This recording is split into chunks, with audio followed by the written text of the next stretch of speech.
बच्चे, आज तुम लोग पढ़ रहे हो अभ्यास का पाठ 8 दोहे।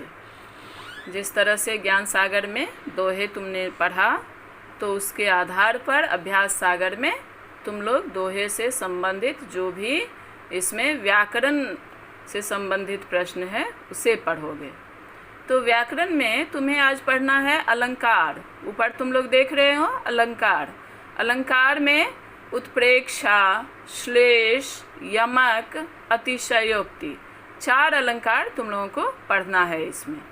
कल तुम लोगों को दोहा पढ़ाते समय मैं उत्प्रेक्षा अलंकार का उदाहरण एक बताई भी थी कि सोहत ओढ़े पीठ पट श्याम सलोने गात, मनोनील मणिशैल पर आतप पर्यो प्रभात।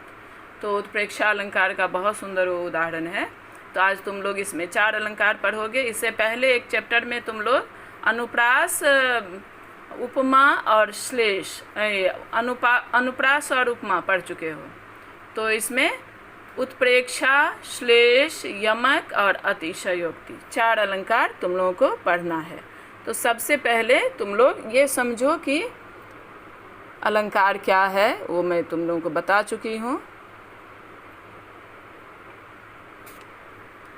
उत्प्रेक्षा मैं पहले थोड़ा सा तुम लोगों को अलंकार की परिभाषा एक बार रिवाइज करवा देती हूँ, याद करवा देती हूँ कि वर्णों की आवृत्ति को अनुप्रास अलंकार कहते हैं। सबसे पहले अलंकार किसे कहते हैं? तो अलंकार का मतलब होता है आभूषण। अलंकार यानी आभूषण। जिस तरह से स्त्रियां अपने आप को सजाने के लिए आभूषण पहनती हैं, ज्वेलरी पहनती हैं, गहना पहनती हैं, उसी तरह काव्य शास्त्र में काव्य की शोभा बढ़ाने के लिए अलंकार का प्रयोग होता है, अलंकारिक शब्दों का प्रयोग होता है। तो अलंकार कहते हैं जो काव्य शास्त्र में शोभा बढ़ाए, उसे अलंकार कहते हैं। अलंकार के 2 भेद होते हैं, यानी 2 तरह के अलंकार होते हैं, शब्दालंकार और अर्थालंकार। कभी शब्द में अलंकार होता है किसी पंक्ति में, तो कहीं अर्थ में अलंकार होता है। जैसे अनुप्रास अलंकार जो है वो शब्दालंकार है। उसमें तुम लोगों ने पढ़ा है कि किसी शब्द में, किसी पंक्ति में यदि एक वर्ण बार बार आए, वर्णों की आवृत्ति हो, तो वो अनुप्रास अलंकार होता है। तो ये शब्दालंकार है। लेकिन तुमने देखा श्लेष अलंकार में, श्लेष अलंकार में क्या है कि शब्द एक है और उसके अर्थ अनेक होते हैं। अभी पढ़ोगे तुम लोग। ये अर्थालंकार होता है, शब्दालंकार और अर्थालंकार। खैर, तुम लोगों को इतना डिटेल्स में नहीं जाना है। तुम लोगों को जो अलंकार पढ़ना है उसे जानो। पहला है, निम्नलिखित पंक्तियों को ध्यान से पढ़िए।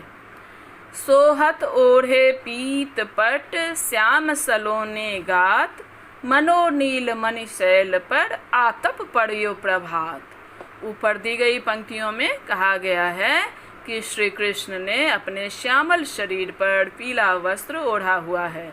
यह देखकर ऐसा लगता है मानो नीलमणि पर्वत, यानी एक तरफ नीलमणि पर्वत है और एक तरफ कृष्ण के श्यामल शरीर है।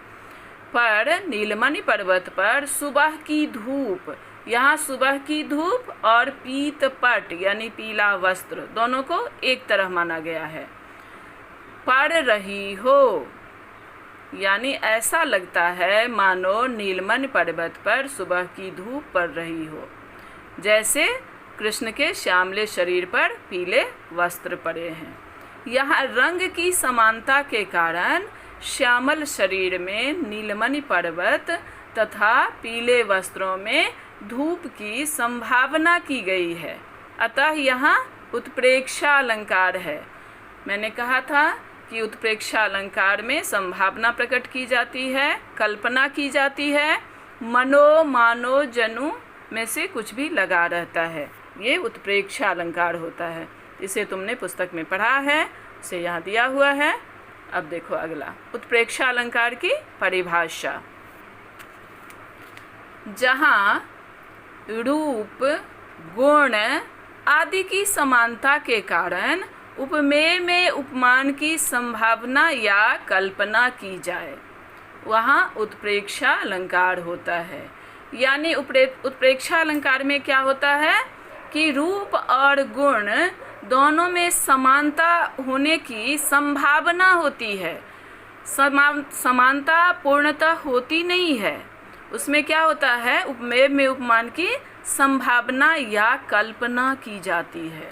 हकीकत नहीं रहता, कल्पना की जाती है, संभावना की जाती है, वहाँ उत्प्रेक्षा अलंकार होता है। उत्प्रेक्षा अलंकार में मानो, मनो, जनु, जानो, जनहु, ज्यों, मनु आदि शब्दों का प्रयोग किया जाता है। तो तुम कैसे जानोगे कि कोई पंक्ति किसी पंक्ति में उत्प्रेक्षा अलंकार है? तो निश्चित रूप से वो जो पंक्तियाँ होंगी उसमें ये जितने सारे शब्द अभी मैंने पढ़ा है, मानो, मनो, जनु, जानो, इसमें से कोई न कोई शब्द, किसी न किसी शब्द का प्रयोग जरूर रहेगा, तभी उत्प्रेक्षा अलंकार होगा। क्यों? क्योंकि रूप और गुण की समानता के कारण हम रूपक अलंकार भी पढ़ते हैं और रूप और गुण में समानता दिखाने के लिए उपमा अलंकार भी बताई जाती है। लेकिन उपमा अलंकार में दोनों की तुलना की जाती है और रूपक अलंकार में इतनी समानता रहती है कि उपमेय को ही उपमान मान लिया जाता है। लेकिन उत्प्रेक्षा अलंकार में क्या होता है कि उपमेय में उपमान की संभावना या कल्पना की जाती है। देखो 3 अलंकार है, उपमा अलंकार, रूपक अलंकार और उत्प्रेक्षा अलंकार। तीनों अलंकार में एक उपमेय होता है और एक उपमान होता है। उपमेय कहते हैं जिस वस्तु की हम उपमा देते हैं, और उपमान कहते हैं जिस वस्तु के साथ हम उपमा देते हैं, वो उपमान होता है। तो उपमा अलंकार में क्या होता है कि दोनों की समानता दिखाई जाती है। उपमेय और उपमान दोनों को सा, से, सी, सरीखी वगैरह शब्दों से समानता दिखाई जाती है। पाठ 4 में तुम लोग उपमा अलंकार पढ़े थे। और रूपक अलंकार में क्या होता है कि दोनों के बीच में इतनी समानता रहती है कि उपमेय को ही उपमान मान लिया जाता है। जैसे मैया मैं तो चंद्र खिलौना लई हूँ, वो चंद्रमा जो है वो खिलौना ही है जिसे लेना चाहते हैं कृष्ण, यानी खिलौना जो है चंद्रमा जैसा नहीं है। तो वो बहुत ज़्यादा समानता के कारण उपमेय में उपमान को मान लिया जाता है। तो वो हो गया रूपक अलंकार। और उत्प्रेक्षा अलंकार जो अभी पढ़ रहे हैं उसमें क्या है कि इसमें रूप और गुण की समानता होती है, लेकिन उपमेय में उपमान की संभावना की जाती है या कल्पना की जाती है, वहाँ उत्प्रेक्षा अलंकार होता है। तो कल्पना है या संभावना है, उसके लिए इसकी पंक्तियों में या तो मानो, मनो, जनु, जानो, इसमें से कोई शब्द का प्रयोग होता है। ठीक है, तो ये हो गया उत्प्रेक्षा अलंकार। इसे याद कर लोगे। ये जो परिभाषा है, ये बॉक्स में लिखी हुई परिभाषा जो है, सभी बच्चे इसे बढ़िया से याद कर लोगे, एक एक शब्द रट लोगे, क्योंकि परिभाषा लिखने के लिए आता है 5 नंबर के, और जितने अलंकार तुम लोग लगभग 12 अलंकार पढ़ोगे, सभी अलंकार की परिभाषा याद रहनी चाहिए। तो उत्प्रेक्षा अलंकार की परिभाषा सभी बच्चे याद कर लोगे।